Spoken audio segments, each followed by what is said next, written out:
Hey all, Heretic here, and I'm here with the new releases of Quilboar and Naga cards and some changes to the pool for those respective tribes. Let us start with the Quilboar.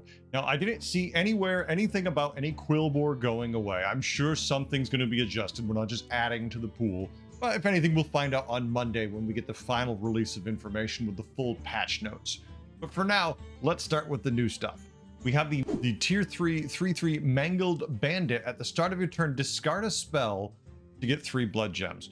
Well, if you have a spell you don't really want to cast and you'd rather have those blood gems, yeah, definitely just hang on to the spell and this will just get rid of it for you. And next thing you know, you have what you'd rather have is these blood gems. It's not bad if you find it like a 1 gold spell that you don't want to buy, or if you have a hero power that gets you a reduced rate or just free spells.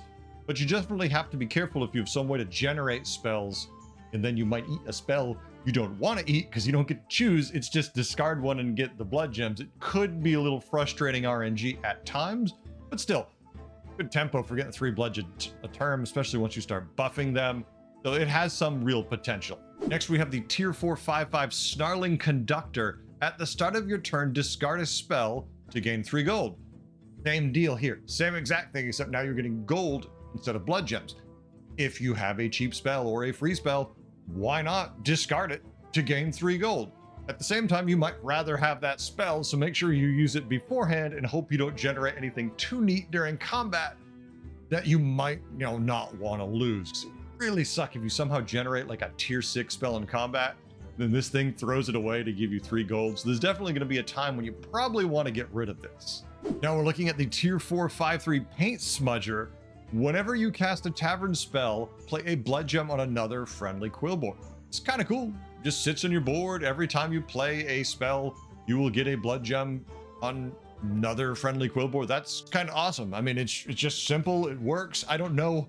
It depends how many spells we're actually casting and what we're getting away with, but this has some potential. I like it. Finally, for Quilboar, we have Geomagus Roogug, a tier 5 3/6. Whenever a blood gem is played on this, play a blood gem on a different friendly minion. Well, hold on a second.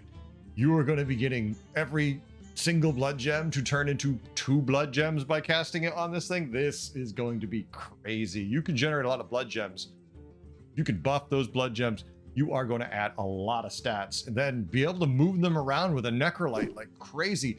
It's true, it's separate. It's random where the second one lands. But who cares? If you're moving enough of them around, eventually there's going to be some on minions you don't want. Then you move them to one giant monster minion, a Cleave or a Divine Shield or something nasty. This has some real potential for Quilboar fans out there. I like this one. This is going to be really good fun. Now let us talk Naga. We have a returning card, the Snail Calvary. This is a tier 2 5/2. Once per turn when you cast a spell, this gains +2 health. Not a bad card. It does get pretty big. Issue is, it never gains attack really, so it just ends up having a bunch of health, but it's not meant to be on your board for a long time. It's just supposed to be there for the first few turns while you build out the rest of your shop.